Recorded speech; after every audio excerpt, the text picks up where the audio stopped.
And so things that I did to try to address that self-worth is I started to make decisions when I only had 51% of the information, not 99.999% of the information. I used to have to like canvas for other people's opinions and do all the research and do the pro con list before I could move forward. But making decisions from that place has strengthened my intuition, and it's allowed me to be like, oh, I have good judgment, which is a very esteemable idea. And so learning to lean on that intuition and make decisions from that has really increased my self-worth. Mm.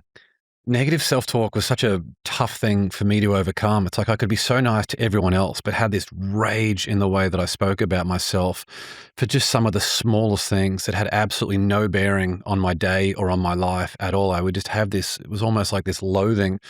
And then I read the story about how Jerry Seinfeld got good at comedy. He bought a 100 board where you have 10 rows, of 10. So it's one numbered all the way through to 100. And every single day that he did a specific action, for him it was writing comedy, he would cross that off with a permanent marker. And then the goal became don't break the chain.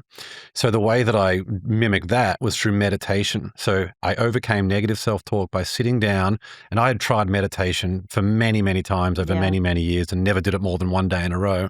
And this time I committed to it until my negative self-talk would disappear. And after 63 days of doing a daily meditation practice and crossing it off every single day that I did it, that negative self-talk completely disappeared and has not come back. Wow.